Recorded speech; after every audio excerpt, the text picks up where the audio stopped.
ఒకరు అందరూ బైబిల్ తెచ్చారా? స్వరమెత్తి చెప్పాలి.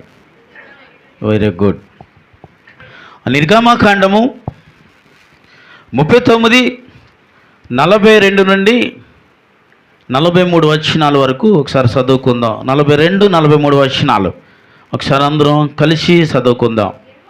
యెహోవా మోషేకు ఇలాగూ ఆజ్ఞాపించిన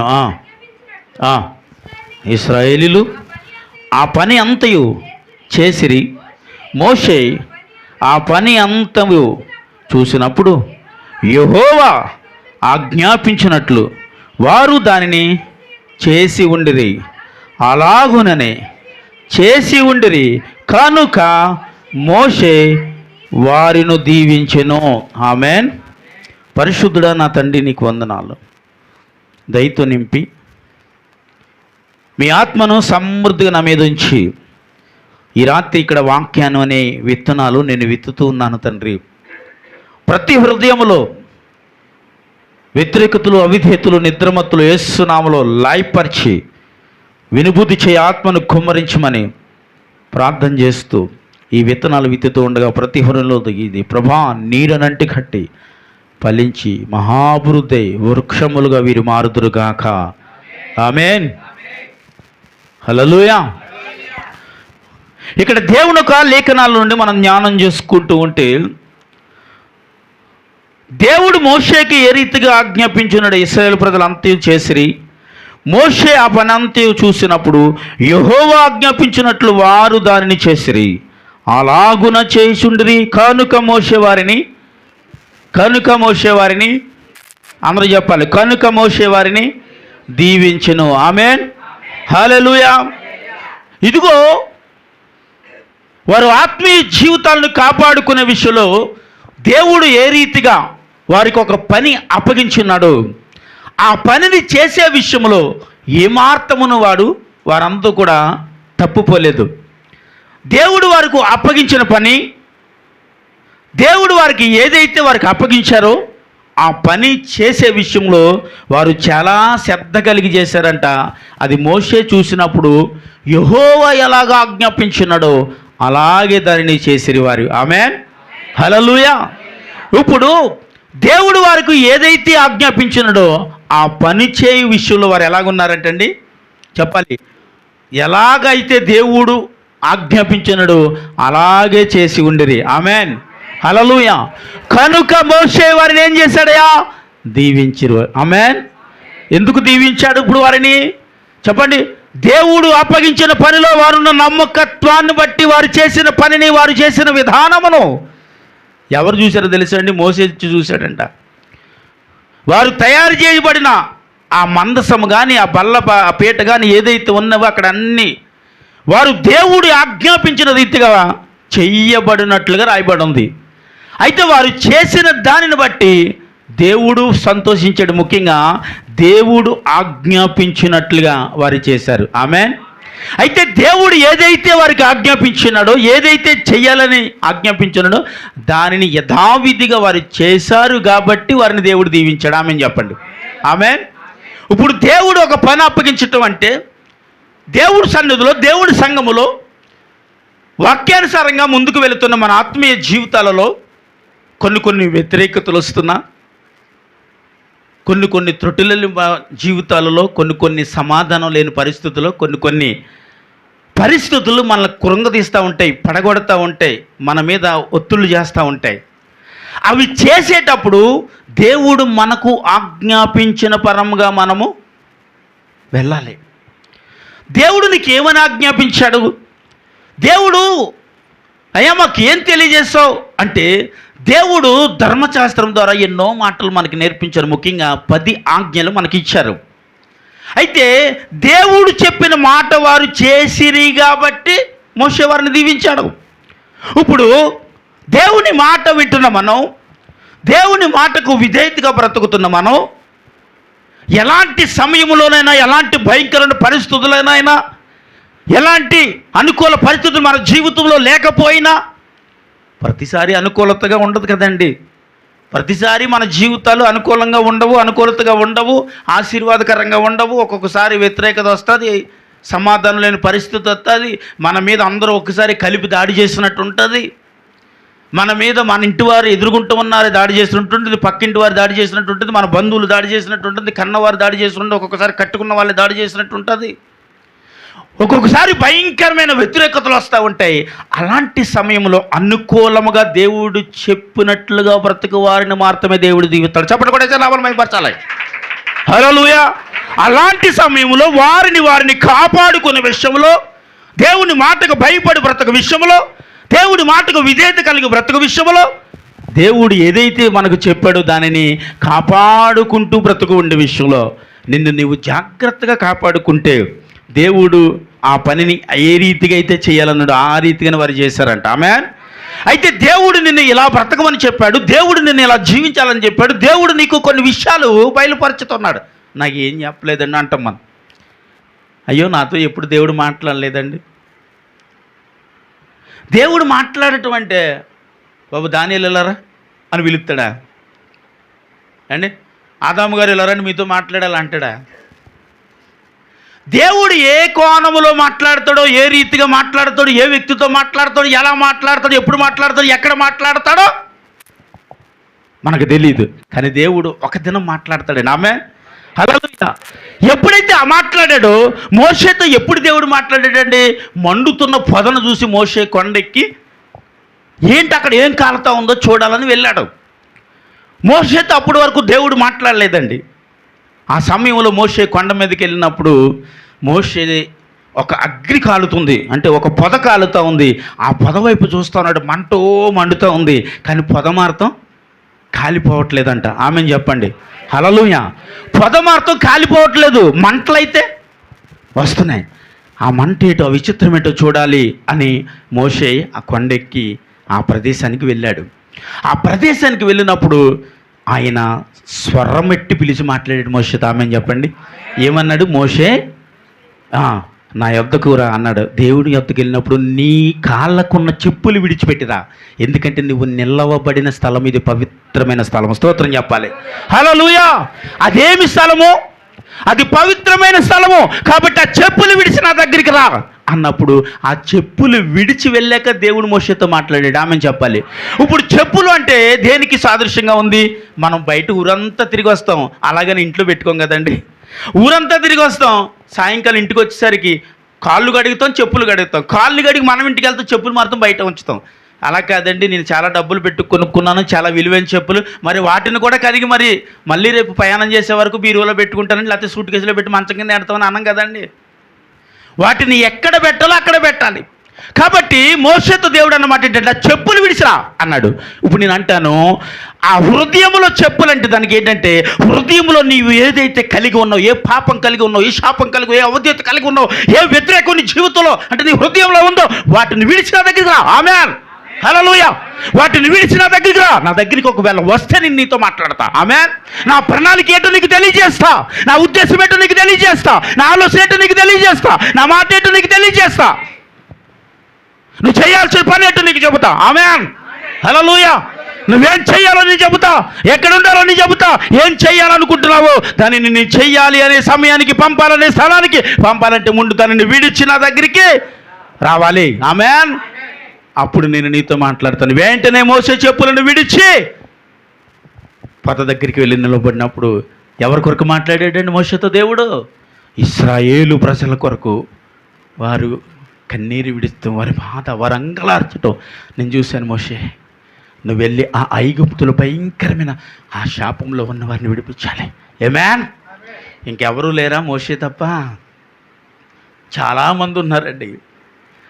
కానీ నీకు విషయం తెలుసా అండి, మోషే ఐగుప్తు దేశాన్ని విడిచి పారిపోయి వచ్చాడు, భయంతో వచ్చేసాడు.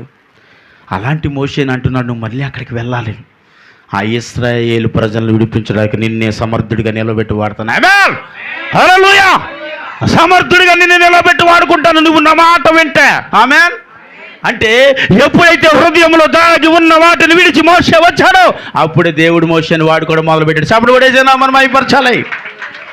ఎప్పుడైతే హృదయంలో ఉన్న వాటిని మోషే విడిచిపెట్టాడో తర్వాత దేవుడు ఏం చేశాడండి? మోషేని వాడినట్లు ఎవరిని వాడు ఉండడం అనిపిస్తుందండి. ఆమేన్. హల్లెలూయా. అంత అద్భుతంగా దేవుడు ఇప్పుడు ఎక్కడ మాట్లాడాడు మోషేతో అంటే ఒక పొద నుండి మాట్లాడుతున్నాడు. ఆమేన్. కాలుతున్న పొద నుండి, అంటే పొద కాలిపోవట్లేదు, మండుచున్నది, కానీ పొద మారుతూ ఏమవుతలేదు, కాలిపోవట్లేదు. ఆ మంటలో నుండి దేవుడు అప్పుడు నుండి మోషే మండుతూనే ఉన్నాడు. స్తోత్రం చెప్పాలి. హల్లెలూయా. దేవుడు ఒక దినము మనతో మాట్లాడతాడండి. దేవుడు ఒక దినము మనం మాట్లాడేటప్పుడు అప్పుడు నుండి మనం కూడా మండుతూ ఉండాలి. ఆమేన్ చెప్పండి. హల్లెలూయా. ఆ దినము నుండి మోషే ఏం చేస్తున్నాడంటే మండుతూనే ఉన్నాడు, ప్రకాశిస్తూనే ఉన్నాడు, పని చేస్తూనే ఉన్నాడు. ఓడిపోలేదు, అలిసిపోలేదు, పడిపోలేదు, కురుంగిపోలేదు, దిగులు పడలేదు. ఆమేన్. ఎన్నో వ్యతిరేకతలు, ఎన్నో అవిధేయతలు దేవుడు అప్పగించే పనులు మోషే జీవితంలో కనిపిస్తున్నప్పటికీ దేవుడు కొరకు నిలవబడి పని చేసే విషయంలో అలసిపోకుండా, ప్రభు పనిని విడిచిపెట్టకుండా, కృంగుబాటు వస్తున్నా, ఎంతో మంది దాడి చేస్తున్నా, ఎంతో మంది వ్యతిరేకంగా పని చేస్తున్నా, మోషే మీద ఎన్నో చెనుగుబాట్లు వస్తున్నా, ఎన్నో అవమానాలు వస్తున్నా, ఒక్కొక్కసారి నిందలు వచ్చేస్తా ఉన్నా, అలాంటి పరిస్థితులు గుండా మోషే ప్రయాణం చేస్తున్నా దేవుడికి ఇచ్చిన మాటను తప్పుపోకుండా మోషే వారిని విడిచిపెట్టి వెళ్ళిపోలేదు. ఆమెను చెప్పాలి. ఆ మోషే జీవితంలో చాలా వ్యతిరేకతలు వచ్చినాయండి. ఆ ప్రయాణం చేసేటప్పుడు మోషేకి ఎన్నో అవమానాలు వచ్చినాయి, మోషేపై ఎన్నో నిందలు వచ్చినాయి, మోషేపై ఎంతోమంది సొనుగుకున్నారు, దేవుడి మీదే సొనుగుకున్నారు, అది వేరే విషయం. కానీ నడిపిస్తున్న నాయకుడి మీద కూడా వారు సొనుగుకునేటప్పుడు ఒకవేళ ఎంత బాధ కలిగి ఉండాలి. మనం చిన్న చిన్న సమస్య వచ్చినప్పుడు మనం సొనిగేసుకుంటూ ఉంటాం. చిన్న చిన్న సమస్య, చిన్న చిన్న బాధ వచ్చేటప్పుడు మన హృదయాన్ని మనం భద్రం చేసుకోలేం. వెంటనే ఏమవుతామండి, చిన్న విషయంలోనే మనం ఏమైపోతుందో తెలుసా అండి, వెంటనే దేవుడి దగ్గర మన అవిధేయతను చూపించేస్తూ ఉంటాం. కానీ మోషే జీవితంలో ఎన్ని వస్తున్నా, ఎన్ని అవమానాలు వస్తున్నా, ఎన్ని నిందలు వస్తున్నా మోషే మారుతూ వారిని విడిచిపెట్టలేదు. దేవునికి ఆ ఇశ్రాయేలుకు ప్రవర్తగా మధ్యన ప్రతిసారి నిలబడుతూ వారికి వచ్చే భయంకరమైన ఉగ్రత నుంచి ఆ ప్రజలను రక్షించడానికి నిలబడ్డాడు. ఆమేన్ చెప్పండి. హల్లెలూయా. ఆ ప్రజలను రక్షించడానికి మోషే మధ్యవర్తిగా ఏం చేస్తున్నాడండి? ఎన్నోసార్లు దేవుడికి కోపం వచ్చేవాడు మోషే. ఒక్కసారి నువ్వు అడ్డు తప్పుకొని, ఎన్నోసార్లు మోషేనన్న మాటను మనం వింటాం.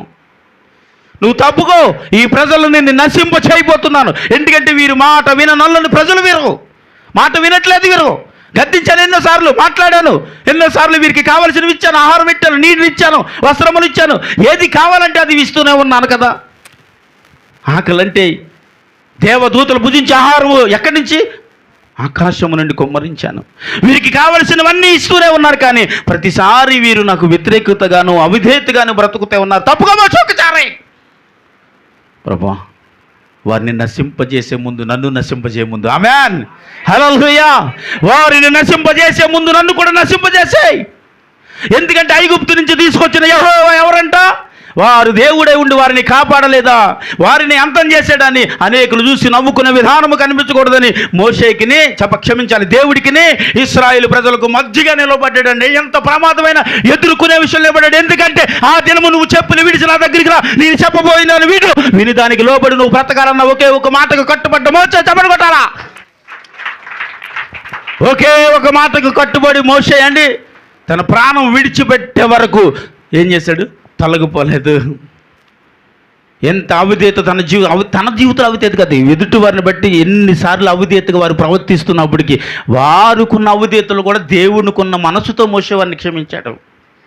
ఎన్నోసార్లు మోసే మీద సనుగుకున్నారు, కానీ మోషే ఒక్కసారి నా ఎద్దకు వచ్చి నేను చెప్పింది విను. ఇశ్రాయేలు ప్రజలు 430 సంవత్సరాల నుంచి భయంకరమైన బానిసలో ఉన్నారు. వారు కన్నీడు విడిచారు, వారు ప్రార్థన చేశారు, వారు అంగలార్పు నేను చూస్తాను, నేను విన్నాను, కాబట్టి వారిని రక్షించడానికి నువ్వు వెళ్ళాలి అన్నప్పుడు అలాగే ప్రభు అని ఒక్క మాట కట్టుబడ్డాడు. చూశారు, ఆ మాట తన ప్రాణం పోయే వరకు కాపాడుకున్నాడండి. చప్పట్లు కొట్టిన అందరూ. ఆ మాట ప్రాణం పోయే వరకు దేవుని ఎదుట ఏం చేశాడండి? ఆ ప్రజల కొరకు ఏం చేశాడండి? చెప్పాలి. ఆ అవిధేయతగా నిలవబడిన ప్రజల కొరకు ఏం చేశాడండి? ప్రతి క్షణం నిలవబడ్డాడు తప్ప తప్పుపోలేదు.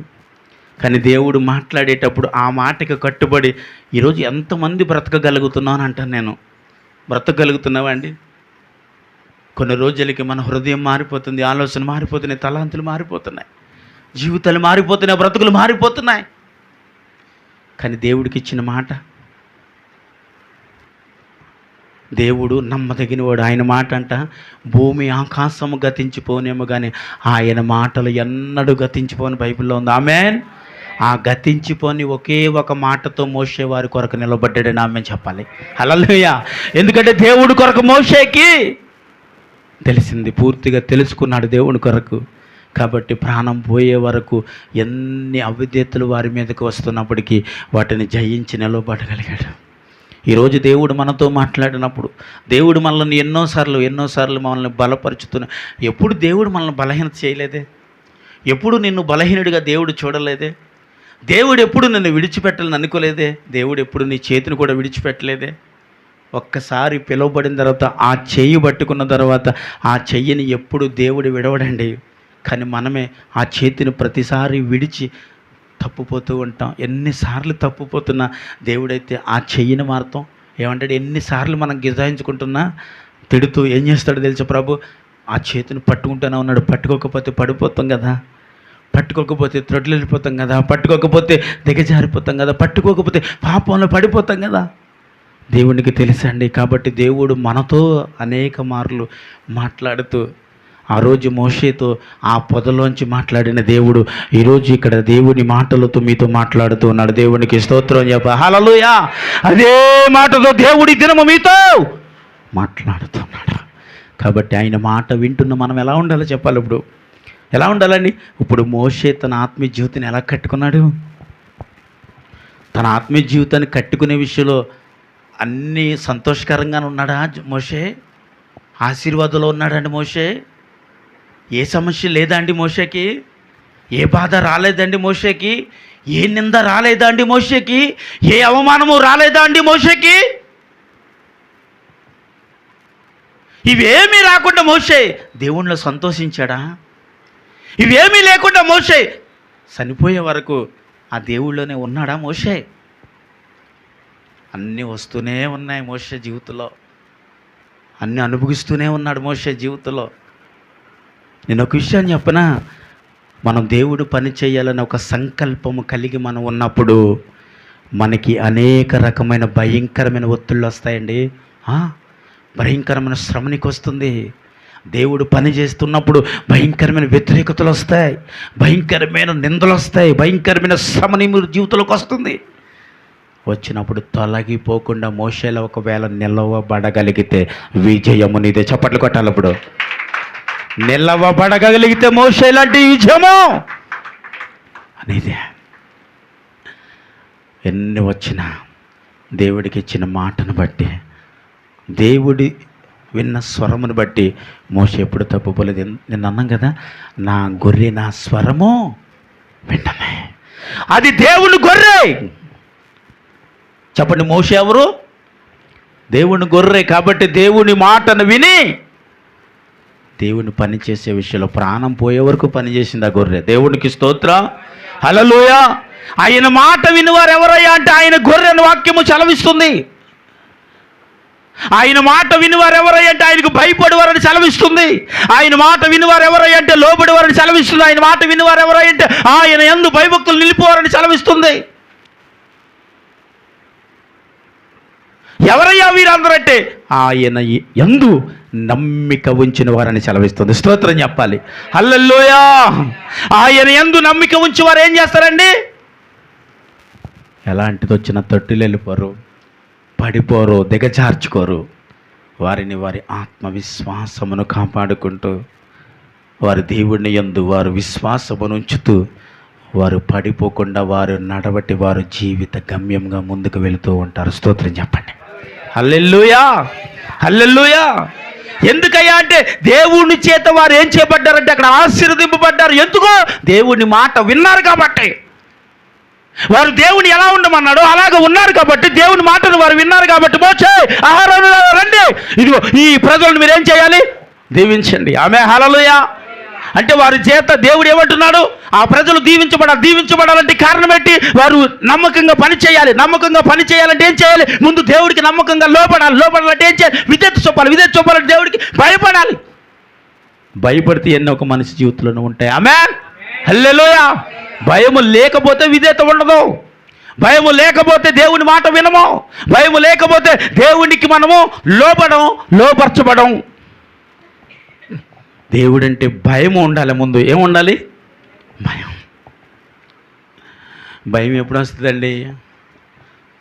ఇశ్రాయేలు ప్రజలకు భయం ఎప్పుడు వచ్చిందంటే, అమ్మో ఎన్నిసార్లు భయంకర పరిస్థితులు వచ్చినాయండి, ఎన్నోసార్లు సర్పం వచ్చినాయండి, లేకపోతే ఏదేదో ప్రమాదకరమైన పరిస్థితులు అక్కడ యెహోవా దేవుడు తీసుకొస్తుంది, కానీ వారిలో ఏమి రాలేదండి. అంటే ఇట్టి పరిస్థితుల్లో మాత్రమే వారు భయపడిన ప్రజలుగా కనిపిస్తున్నారు. కానీ ఇక్కడ దేవుడు అప్పగించే పనులు వీరు ఎలా ఉన్నారంట?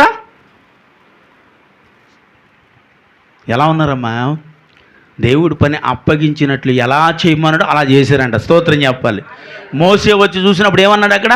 యెహోవా ఎలాగ ఆజ్ఞాపించులో అలాగ వారు చేసిరు కాబట్టి వారిని ఆశీర్వదించాలి. అంటే దేవుడు ఎలాగైతే నీ ఆత్మీయ జీవితాన్ని దేవుడి సన్నిధిలో కట్టుకోమన్నాడో, ఎలా బ్రతకమన్నాడో, ఎలా జీవించమన్నాడో, లోకంలో ఎలా బ్రతకాలి, దేవుడి సన్నిధిలో ఎలా బ్రతకాలి, కుటుంబంలో ఎలా బ్రతకాలో, భార్య దగ్గర ఎలా బ్రతకాలో, భర్త దగ్గర ఎలా బ్రతకాలో, తల్లిదండ్రులుగా పిల్లల దగ్గర ఎలా బ్రతకాలో, పిల్లలు తల్లిదండ్రులు ఎలా బ్రతకాలో, ప్రతి ఒక్కటి దేవుడు మనకు ఆజ్ఞాపించిన ఆజ్ఞవి. వీటికి లోబడి ఎప్పుడైతే మనం బ్రతుకుతామో అప్పుడు దేవుని చేత ఆశీర్వదింపబడతాం. అందరూ గట్టిగా చప్పట్లు కొట్టాలి. ఇప్పుడు చూడండి ఒకసారి లేవికాండం తీయండి ఒకసారి అందరూ. లేవికాండము 9వ అధ్యాయము 22వ వచనం, 22, 23 వచనాలు. 9వ అధ్యాయము. అప్పుడు అహరోను పాప పరిహార్థ బలిని, దహన బలిని, సమాధాన బలిని అర్పించి ప్రజల వైపు తన చేతులెత్తి వారును దీవించిన తరువాత దిగి వచ్చెను. మోషే అహరోనుల ప్రత్యక్షపు గుడారములోనికి పోయి వెలుపలికి వచ్చినప్పుడు ప్రజలు దీవింపగా యెహోవా మహిమ ప్రజల మీదకి కనబడిన. గడిగా చప్పట్లు వేసైనా మనం మహిమపరచాలి. ఎప్పుడైతే వారు ఈ మోషే అహరోనులు దీవించి గుడారంలోకి వెళ్ళి మళ్ళీ బయటికి తిరిగి వచ్చేటప్పటికి ఈ ప్రజలందరిపై ఏముంది చెప్పాలండి? చెప్పాలి. దేవుని మహిమ దిగి వచ్చిందంట. స్తోత్రం చెప్పాలి. దేవుని ఆశీర్వాదం అంటే ఇప్పుడు పైసలు పడలేదు ఇక్కడ, అంటే డబ్బులు రాలేదు ఇక్కడ. ఏమొచ్చిందంటే వారి మీదకి దేవుని మహిమ వచ్చిందండి. స్తోత్రం చెప్పాలి. హల్లెలూయా. వారి మీదకి వచ్చింది ఏంటంటే దేవుడు మహిమ. అంటే వారిని బట్టి ఇది ఏం కలిగింది అంటే దేవుడికి మహిమ కలుగునట్లుగా వారు గొప్ప ఆశీర్వాదాలను పొందుకున్నారు. స్తోత్రం చెప్పాలి. ఇప్పుడు మనకి కలిగిన దీవెనలు సమృద్ధిగా దేవుడు మనల్ని ఆశీర్వదిస్తూ ఉన్నాడు అనుకో, ఎవరికి మహిమ కలుగుతుందండి? దేవునికే మహిమ. ఎందుకు దేవునికి మహిమ అంటే దేవుడు నిన్ను ఏం చేయాలనుకున్నాడు? దీవించాలని, ఆశీర్వదించాలని అనుకుంటున్నాడు. దేవుడు ఆశీర్వదించేవాడండి. దేవుడు నిన్ను విడిచిపెట్టువాడు కాదు. ఆయన ఆశీర్వాదములతో మనలను స్థిరపరిచేవాడు. చూడాలి, తీయాలి మీ బైబిల్. సంఖ్యాకాండము తీయండి ఒకసారి. సంఖ్యాకాండము 6వ అధ్యాయము. సంఖ్యాకాండము 6వ అధ్యాయము 23 నుండి 26 వచనాల వరకు ఒకసారి చదవండి. యెహోవా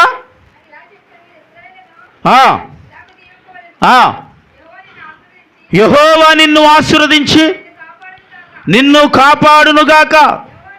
యెహోవా నిన్ను ఏటమ్మా?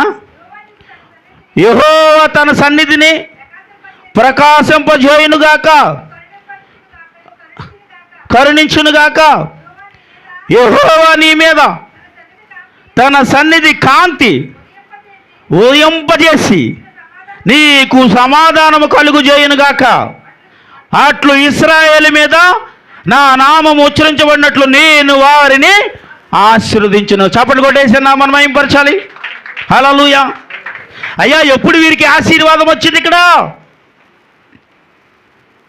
దేవుని ఉచ్చరించినప్పుడు, దేవుడికి నచ్చినట్టు బ్రతికినప్పుడు వారి మీద దేవుని సన్నిధి వచ్చిందంట. ఆయన ఉదయించి ఉన్నాడు. స్తోత్రం చెప్పాలప్పుడు. హల్లెలూయా. ఆయన ఏం చేశాడంటే ఇప్పుడు ప్రజలందరినీ దీవించాడని ఉందండి లేదా? దీవించాడా? ఎప్పుడు దీవించాడు? మరి ఎవరి ద్వారా దీవించాడు? ఇక్కడ ఆశీర్వదించేది ఎవరు?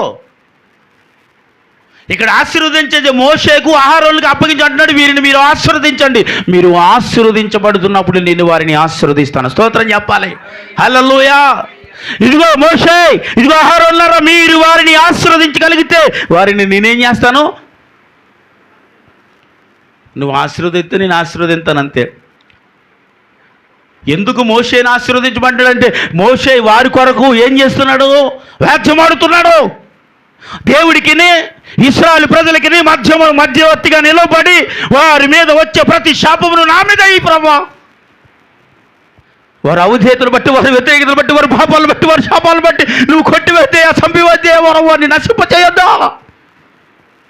వాటిని కొట్టివే ప్రభా, లేదంటే అవి నా మీద వేసే ప్రభా, కానీ వారిని మాత్రం నువ్వు దీవించు ప్రభా. ఆమేన్. హల్లెలూయా. అలాంటి గొప్ప మనసు కలిగిన వాడు కాబట్టి దేవుడు అంటున్నాడు, నువ్వు వారిని ఆశీర్వదించి నేను వారిని ఏం చేస్తున్నాను? ఆశీర్వదిస్తున్నాను. ఆమేన్. హల్లెలూయా. యోహాను రాసిన సువార్త ఒకసారి దీని అందరూ. యోహాను సువార్త 12:26 ఒకసారి చదవండి.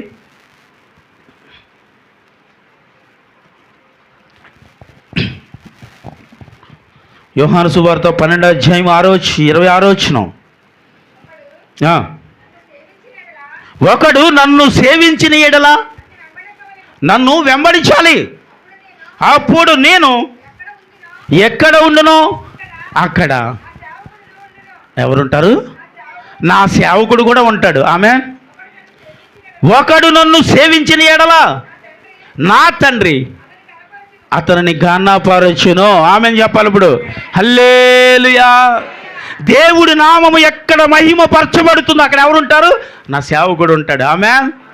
అంటే దేవుడిని మహిమ కొరకు వాడబడే సేవకుడంట. అక్కడ ఎవడుంటాడు తెలుసా? నా సేవకుడు ఉంటాడు. అక్కడ నా తండ్రిని బట్టి ఏమైపోతుంది? మీరు మహిమపరచబడతారు. నా తండ్రి నామము మహిమకరముగా ఉంటుంది. ఆమె చెప్పాలి. అంటే నా తండ్రి మిమ్మల్ని ఏం చేస్తాడు? మహిమపరచుతాడు. ఆమె చెప్పాలి. ఇప్పుడు హల్లెలూయా. ఎవరిని బట్టి మహిమ కలిగింది? ఇప్పుడు దేవుణ్ణి బట్టి. అంటే నీ జీవితాన్ని బట్టి దేవుడికి మహిమ కలుగునట్లుగా ఉండాలని అర్థం. మన బ్రతుకును బట్టి, మన ఆలోచన విధానం బట్టి, మన నడవడికలను బట్టి దేవునికి మహిమ కలగాలి. కానీ దేవుడికి అవమానము, దేవునికి బాధ, దేవునికి దుఃఖము, దేవునికి వేదన కలిగినట్లుగా ఉండకూడదు. మన ప్రవర్తన, మన ఆలోచన, మన నడవడిక ప్రతి ఒక్కటి దేవుణ్ణి సంతోషపరిచినట్లుగానే ఉండాలి. ఆమేన్. హల్లెలూయా. ఏం చేసినట్టు ఉండాలండి? ప్రతి ఒక్కటి నీ ఆత్మీయ జీవితంలో ప్రతి ఒక్కటి దేవునికి మహిమ కలుగునట్లుగా నువ్వు బ్రతికితే నిన్ను బట్టి ప్రభువు ఆనందిస్తాను అంటున్నాడు. ఆమేన్. హల్లెలూయా. ఎవరిని బట్టి మహిమ చెప్పాలి? మీరు నన్ను బట్టి అని చెప్పుకోండి. ఆమేన్. హల్లెలూయా. ఇప్పుడు నిన్ను బట్టి ఎవరికి మహిమ రావాలి? ఇప్పుడు దేవునికి మహిమ రావాలి. అంటే దేవుడికి మహిమ రావాలంటే ఇప్పుడు మనం ఏం చేయాలండి? దేవునికి మహిమ వచ్చినట్లుగా ఉండాలంటే మనం ఏం చేయాలి? ఆయన చెప్పిన పనిని జాగ్రత్తగా చేయాలి. ఆమె చెప్పండి. ఆయన సన్నిధిలో నమ్మకంగా ఉండాలి. ఆమె చెప్పండి. ఆయన అప్పగించిన పనిని సేవించి నీవు పూర్తి చేసే విషయంలో నీ ప్రాణం పోయే వరకు చేయాలి. చప్పట్లు కొట్టలే, కొద్ది గట్టిగా కొట్టండి. హల్లెలూయా. అది ఆయన అప్పగించే పని చేసేటప్పుడు నీ ప్రాణము పోయే వరకు, అంతవరకు నాకెందుకండి బాబు? ప్రాణం పోయేదాకా వస్తే ఈ పని నాకెందుకండి? కొన్ని రోజుల పాటు బతకాలని కదండి, కొంత వయసు ఏదో జరగాలని కదండి, కొంత ముందుకు వెళ్ళాలని కదండి. ఇది అది సంపాదించుకోవాలి, ఇది అందరూ సంపాదించుకున్నారు, నువ్వేం సంపాదించావు అందరూ అడుగుతున్నారండి బాబు. నా చుట్టుపక్కల ఉన్న వాళ్ళు అందరూ అన్నీ సంపాదించుకుంటున్నారు, కానీ నాకేమీ లేదు. నీ చుట్టుపక్కల ఉన్న వాళ్ళు భౌతిక సంబంధమైన అన్నీ సంపాదించుకోవచ్చు, కానీ నువ్వు పరలోకాన్నే సంపాదించుకుంటున్నావు. చప్పట్లు కొట్టాలి బిగ్గరగా చెప్పాలి.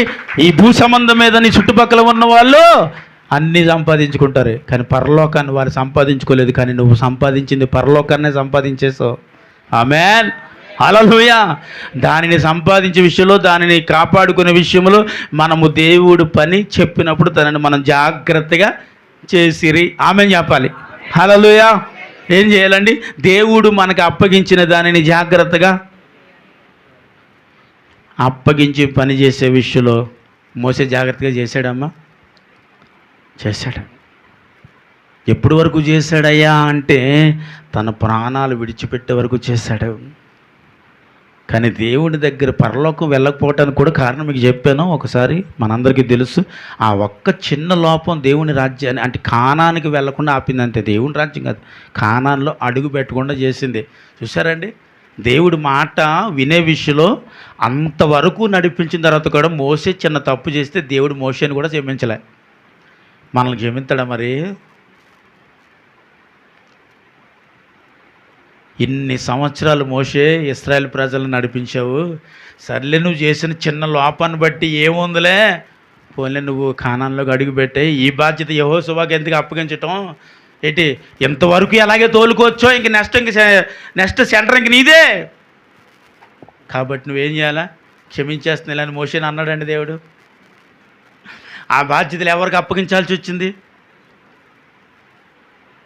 అండి? దేవుడికి ఇశ్రాయేలు ప్రజలకి మధ్యవర్తిగా నిలవబడి ఎన్నో భయంకరమైన ప్రమాదమైన పరిస్థితుల్లో ఆ చచ్చిపోవలసిన పరిస్థితి వచ్చినప్పుడు కూడా చచ్చిపోవడానికి నిలవబడిన మోషేలో మాటలో వచ్చిందంతే చిన్న లోపం, పనిలో ఏం కాదు.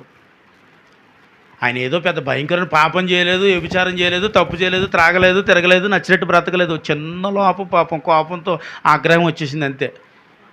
ఏంటి, ఒరు బాబు ఎల్లు, అక్కడ అదిగో బండ ఉంది, ఇశ్రాయేలు అందరూ శోధించేస్తున్నారండి.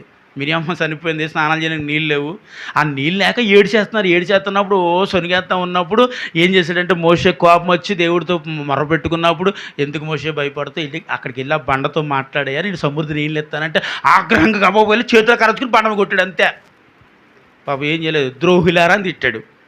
ఆ మాట దేవుడికి ఎంత బాధను కలిగించింది తెలుసు. ఎందుకంటే తాగడానికి నీళ్ళు ఎవరు ఇస్తారో, ఇదిగో ఇస్తున్నాను తాగండి అన్నాడు. ఇచ్చినేమో దేవుడు, ఒక్క లోపం అంతే. ఆ ఒక్క లోపమే కానానికి నడిపించకుండా ఇశ్రాయేలు ప్రజలను మోసేని ఆపేసిందంటే మనలో చిన్న చిన్న పొరపాట్లు, లోపాలు, వ్యతిరేకతలు, అవిధేయతలు, పాపాలు, శాపాలు మనలో ఉంటే వెళ్తామా మనం పరలోకం? వెళ్తామండి దేవుని రాజ్యం? చూడగలమా దేవుని సన్నిధిని? చూడగలవా దేవుని సింహాసనముని? చూడగలవా 24 పెద్దల్ని? చూడగలవా నువ్వు దేవుని సింహాసనం మీద కోట్లాది శుద్ధులు పరిశుద్ధులు పరిశుద్ధులు పరిశుద్ధులు అని కొని ఆడబడుతున్న దేవుని చూడగలవా?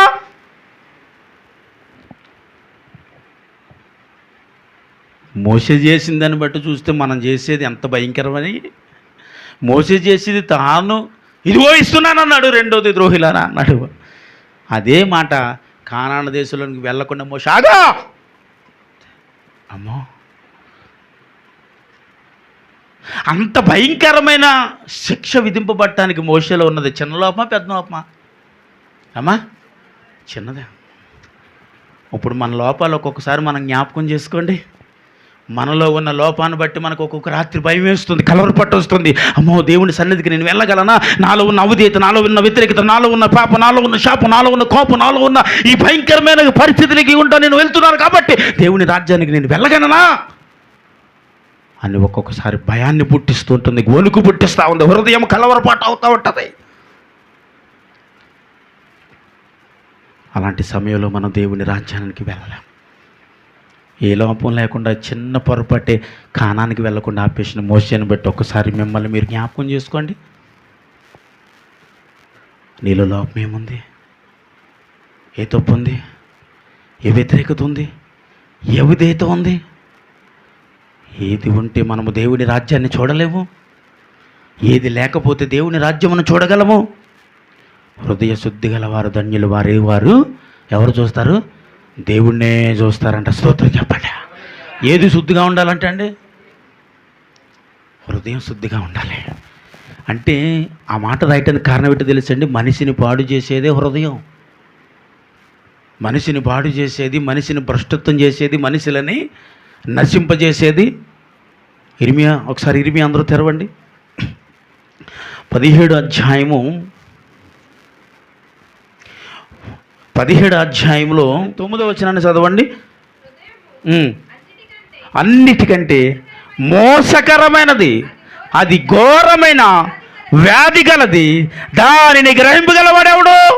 ఒకని ప్రవర్తన వాని క్రియల చొప్పున ప్రతి కార్యము చేటుకు యెహోవాను నేను హృదయమును ఏం చేస్తున్నాను, పరిశోధిస్తున్నాను. స్తోత్రం చెప్పాలప్పుడు. హల్లెలూయా. హృదయం ఎలాంటిదంటండి? అది మోసమైనది, అది భయంకరమైన వ్యాధి కంటే భయంకరమైనదంట. ఒక మనిషిని పాడు చేసేది ఏదైనా ఉన్నది అంటే అది నీ హృదయం. నీ హృదయాన్ని నీవు కంట్రోల్ పెట్టాలి. నీ హృదయమును నువ్వు కాపాడుకోవాలి. నీ హృదయమును నువ్వు కాపాడుకోకపోతే అది నిన్ను పాడు చేస్తుంది. వ్యాధి కంటే భయంకరమైనదంట. ఏదది చెప్పండి? ఏంటది? హృదయము. అంటే మన హృదయము ముందు ఎవరి ఆధీనంలో ఉండాలంటే దేవుని ఆధీనంలో ఉండాలి. ఎందుకంటే దాన్ని పరిశోధించేవారు ఎవరన్నారు? ఆయనే. హృదయాంతరంగములను పరిశోధించువాడు, నీ హృదయంలో ఏముందో పరీక్షించువాడు, నీ హృదయ ఆలోచనతో పరీక్షించువాడు, నీ నడవడికేటో పరీక్షించువాడు, నీ తలంతులతో పరీక్షించువాడు, నీ క్రియలతో పరీక్షించువాడు.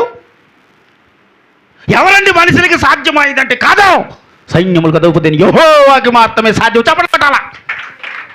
ఎవరికి సాధ్యమంటది? చెప్పాలి. సైన్యములు కదకపోతే యెహోవాకి మాత్రమే సాధ్యము. నీ హృదయమును పరిశోధించేవాడు ఆయన, కాపాడేవాడు ఆయన, కనికరించేవాడు ఆయనే. తప్పు పోకుండా పడిపోకుండా నిన్ను నీవు సమాధాన పరిచేవాడు కూడా ఆయనే. ఆమేన్. హల్లెలూయా. కాబట్టి నీ హృదయమును నీవు భద్రం చేసుకోవాలా, నీ హృదయమును నీవు కాపాడుకోవాలా. దానిని నువ్వు భద్రం చేసుకునే విషయంలో నీ వయసును బట్టో, బలాన్ని బట్టో, అందాన్ని బట్టో, ఐశ్వర్యమును బట్టో, ధనాన్ని బట్టో, నీకున్న బలగాన్ని బట్టో ఒకవేళ నువ్వు అతిశయపడితే అది నిన్ను పాడు చేస్తుంది, అది నిన్ను చెడుపుతుంది, అది నిన్ను నశింపచేస్తుంది. నశింపచేసేది ఏంటి ఇప్పుడు చెప్పండి? మన హృదయమే. ఏంటి చెప్పండి? మన హృదయము. మన హృదయము మనల్ని ఏం చేస్తుందంటే పాడు చేయటానికి, నశింపచేయటానికి, భ్రష్టత్వంలోకి నడిపించటానికి అది ఒక్కొక్కసారి ముందుకు వెళ్ళిపోతూ ఉంటుంది. కాబట్టి నీ హృదయం ఎవరి ఆధీనంలో ఉండాలి? అందరూ చెప్పాలి. దేవుని ఆధీనంలో ఉండాలి. ఆమేన్ చెప్పండి. ఆమేన్. హల్లెలూయా.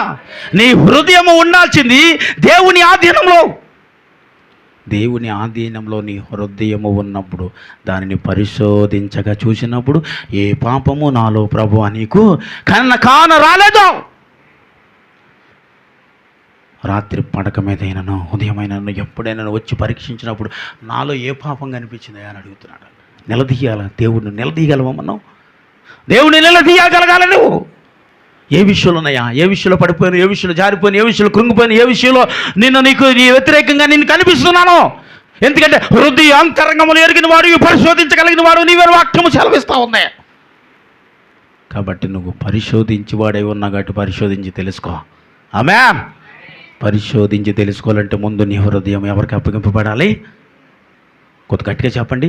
దేవునికి అప్పగింపబడాలి. ఆమేన్. హల్లెలూయా. ఇప్పుడు హృదయం దేవుడికి అప్పగించబడింది అంటే మనం దేవుడికి అప్పగింపబడినట్టే. ఆమేన్. అంతే. నిన్ను నీవు దేవుడికి అప్పగించుకో. హృదయం అప్పగింపబడితే నువ్వే ఆటోమేటిక్గా దేవుడికి సరెండర్. అంతేనండి. నీ హృదయ ఆలోచనను ముందు దేవుడికి అప్పగించేస్తే ఇంకే దీన్ని నడిపించేది అదే. ఆమెను చెప్పాలి. చూడ్డానికి కేజీలు ఉంటుందండి, చూడ్డానికి బరువుగా బలంగా అందంగా ఉంటుందండి, చూడ్డానికి చాలా విధానంగా కనిపెడుతుంది, చూడ్డానికి అబ్బో అనిపించేటట్టుగా ఉంటుందండి. కానీ ఇది లోపల ఉన్న దాన్ని బట్టి నడుస్తుందండి. దేవునికి స్తోత్రం. హల్లెలూయా. కాబట్టి చూడటానికి అనుకూలమైనగా కనిపిస్తున్నప్పటికీ, చూడటానికి ఎలాగా కనిపిస్తున్నప్పటికీ లోపడేది ఏదైతే ఉందో దానిని మనము దేవుడికి అప్పగించగలగాలి. అంతే. స్తోత్రం చెప్పండి. హల్లెలూయా. గుర్రం చూడటానికి చాలా బలంగా ఉంటుంది, చాలా వేగంగా ఉంటుంది. అది ఎంత పరిగెట్టినా కంట్రోల్ చేసి చెప్పండి ఏంటి చెప్పాలి? దాని మీద ప్రయాణము చేస్తున్న సైనికుడి చేతిలో ఉన్న కళ్ళెం. ఆమెను చెప్పాలి. హల్లెలూయా. ఓబో అది చాలా వేగంగా పరిగెడుతుందండి, దాన్ని ఆపడం నా వల్ల కదే అది అనటానికి ఏం కాదు. అది ఎంత వేగంగా పరిగెడుతున్నా ఆపే బలము దాని మీద నిలబడిన వాడికి మాత్రమే సాధ్యం. చెప్పండి కొట్టాలి. నువ్వు ఎంతంటే కావచ్చు, నీలో ఉన్న హృదయము దాని కళ్ళెము దేవుడి చేతులకు అప్పగించాలి. ఆమెను చెప్పండి. హల్లెలూయా. దాని హృదయానికి ఏమయ్యాలయ్యా? కళ్ళెం వేయాలి. ఇది ఎవరికి అప్పగించాలయ్యా? నిన్ను పరిపాలిస్తున్న నాయకుడికి. ఎవరయ్యా నాయకుడు? దేవాది దేవుడు. చెప్పండి కొట్టాలి మరొకసారి. దీన్ని నడిపిస్తున్నవారు ఎవరండి? చెప్పాలి. దేవుడు. ఈ హృదయానికి ఇవ్వండి కళ్ళెము ఎవరి చేతులకి అప్పగించాలి మనం? అప్పుడు నువ్వు ఎలాగెళ్ళాలో ఆయన లాగుతూ ఉంటాడండి. స్తోత్రం చెప్పాలి. హల్లెలూయా. మనం ఎలా వెళ్ళాలో, ఎట్టి దారికి వెళ్ళాలో, అది వేగంగా పరిగెట్టేటప్పుడు గుర్రానికి గంతలుంటే తెలుసు మీకు, గంతలుంటే ఇలా కడతారు కదా. ఎందుకంటే దాని గమ్యాన్ని చూడాలి. ఆమేన్. దాని గమ్యాన్ని చూడాలి. గమ్యాన్ని చూడాలంటే దానికి ఇలా కట్టినప్పుడు అది ఎదురు మాత్రం చూస్తుంది. వస్తున్న ప్రమాదాన్ని చూడదు, రాబోతున్న వాటిని చూడదు, పక్కన ఉన్న వాటిని చూడదు. దాని గమ్యం ఏంటంటే ఎదుట ఉన్నవాడిని ఏం చేయాలా? జయించాలంటే దానికి గురి అదే. ఆమేన్. జయించాలంటే దాని కళ్ళకు పెట్టిన గంతలను బట్టి దాని మీద కూర్చుని నడిపిస్తున్న నాయకుని బట్టి ఉంటుంది. అప్పుడు అది అంత వేగంగా దాన్ని గురి చూసి పరిగెడుతుంది. ఎంతమంది అడ్డొస్తున్నా ఆగదండి. స్తోత్రం చెప్పాలి. ఎంతమంది తరుగుతున్నా ఆగదండి. ఎంత బలమైన వ్యక్తులు దానికి ఎదురు పడుతున్నా సరే ఆగదండి. దాని గమ్యము, దాని గురి మార్తము పరిగెడతామే. స్తోత్రం చెప్పాలా? హల్లెలూయా. ఎందుకంటే దాని మీద కూర్చున్న రాజు గొప్పవాడు. స్తోత్రం చెప్పాలి. దాని మీద కూర్చున్న రాజు గొప్పవాడు. ఆమేన్. అది లాగుతున్న రథము గొప్పది. ఆమేన్. ఆ రథము ఎవరయ్యా అంటే ఆ రథము నీవే కావాలి. ఆ రాజు పరిపాలించే యేసయ్య కావాలి. స్తోత్రం. ఆ పరిపాలించే నాయకుడు యేసయ్య కావాలి. స్తోత్రం. హల్లెలూయా. ఆ రథము నీవు కావాలి. ఆ రథం మీద కూర్చున్న ఆ అధికారి, ఆ రాజు ఎవరైతే ఉన్నారో ఆయన యేసుక్రీస్తు ప్రభు కావాలా? చప్పటి కొట్టిన మరొకసారి. హల్లెలూయా. నీవు ఒక రథముగా మార్చబడాలన్నా నేను. నువ్వు ఒక రథముగా మార్చబడాలంటే ఏం చేయబడిందండి? యజమాని ఏం చేశాడంటే దాన్ని చెప్పాలి. ఏం చేశాడండి? ఒక చెట్టునేసి దాన్ని పెంచి దాన్ని పెద్ద చేసి ఏం చేశాడు? దాన్ని కొట్టించి నచ్చినట్లుగా మిషన్ మీద కట్టేపిచ్చేసినప్పుడు ఆ చెట్టు చాలా ఏడ్చేసిందంట. అయ్యా, అంత దగ్గర నుండి నువ్వే చేపిస్తున్నావా? చిన్నప్పటి నుండి నీరు పోసావయ్యా, నన్ను పెంచావయ్యా, ఎవడు ఒక రాయేస్తే ఊరుకోలేదు, అలాంటి నీవే దగ్గరుండి గొడ్డలతో నరికిస్తున్నావు, రంపాలతో కోపిస్తున్నావు అని ఆ చెట్టు ఏడుస్తున్నప్పటికే అది ఒక ఆయుధముగా మారాలి. కాబట్టి దేవుడు చూస్తూ ఉన్నాడు దాని వైపు. అది కొన్ని రోజులు పట్టబడిన తర్వాత అది భయంకరంగా దానిని తయారు చేయబడిన తర్వాత అది ఒక రథముగా మార్చబడిందంట. దాని మీద రాజులు కూర్చుని ప్రయాణం చేస్తున్నాడు. చప్పట్లు కొట్టాలా? దాని మీద రాజులు కూర్చుని ప్రయాణం చేస్తున్నారు. ఆ రథము చక్రంలో కింద శత్రువులు నలిగిపోతున్నారట. స్తోత్రం చెప్పాలా? ఆ గురి ఎవరిదండి చెప్పాలి. ఆ గుర్రము హృదయముతో పరిగెడుతున్నప్పుడు, ఆ రథముగా మార్చబడినప్పుడు, ఆ రాజు రథము మీద కూర్చున్నప్పుడు, ఆ పరిపాలనలో తోలుతున్నప్పుడు, శత్రువుల పాదాల కింద అంతే ఆ చక్రాల కింద నలిగిపోతున్నప్పుడు ఆ రథముకు విజయము కలిగింది. చప్పట్లు కొట్టాలా? ఆ రథముకి ఏం కలిగిందండి? ఇప్పుడు చెప్పుకోండి. నేను ఒక రథమని. ఆమేన్. కాదా? చెప్పాలా? నేను ఒక రథమని చెప్పాలా? నేను ఒక రథమని. నా చక్రాల కింద ఎవరు నలిగిపోతున్నారు? శత్రువు నలిగిపోతున్నాడు. నన్ను ఎవరు తోలుతున్నాడు? నా రాజులు తోలుతున్నాడు. ఆ రాజు ఎవరు చెప్పండి? ఇప్పుడు సైన్యములకు అధిపతి అయిన యేసుక్రీస్తు ప్రభు. ఆమేన్. హల్లెలూయా. ఎవరో రాజు చెప్పాలండి? ఇప్పుడు మీరు అందరూ నన్ను పరిపాలించే నాయకుడు అని చెప్పండి, నన్ను వాడుకుంటున్న నాయకుడు అని చెప్పండి, మా అధికారం చెప్పండి, మా రాజు అని చెప్పండి. ఎవరా రాజు? స్వరాలే పెట్టి చెప్పాలా? ఎవరా రాజు? దేవాది దేవుడు యేసుక్రీస్తు ప్రభు అని చెప్పి చప్పట్లు కొట్టాలి. ఇప్పుడు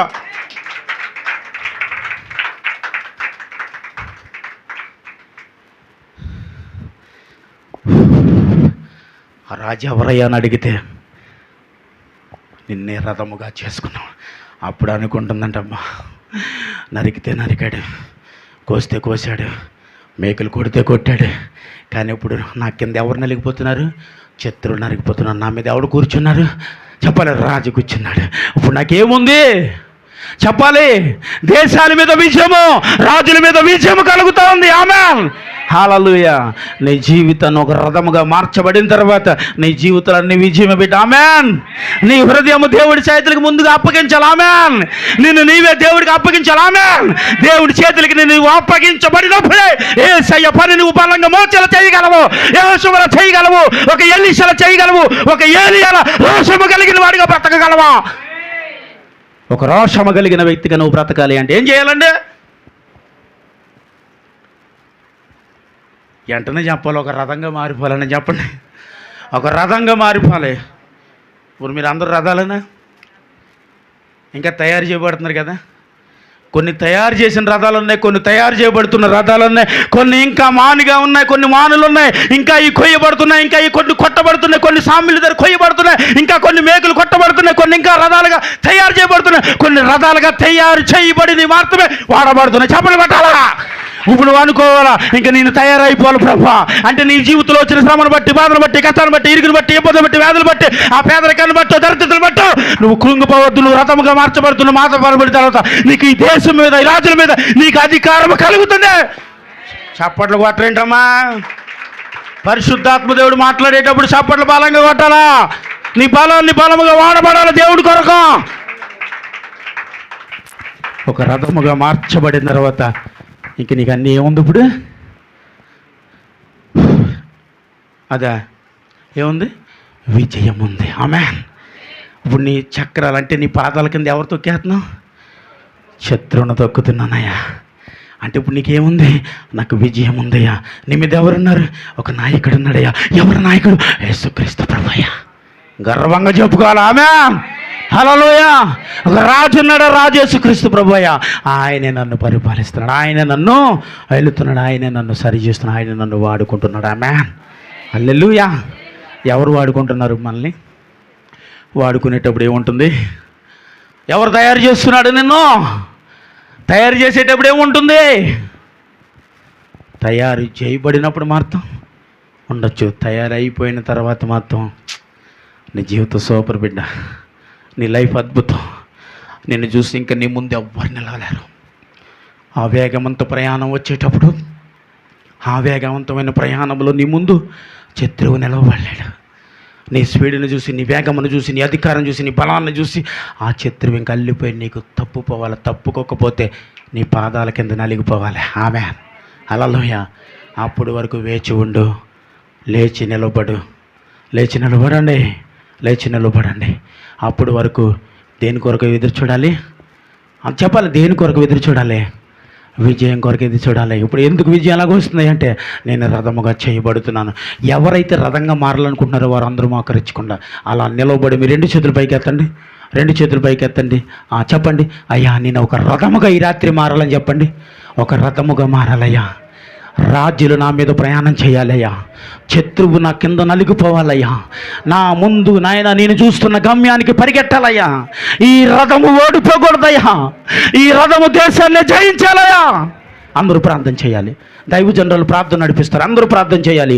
అయ్యా నేను ఎత్తబడిన విత్తనము ప్రతి హృదయంలో ఫలించి అభివృద్ధి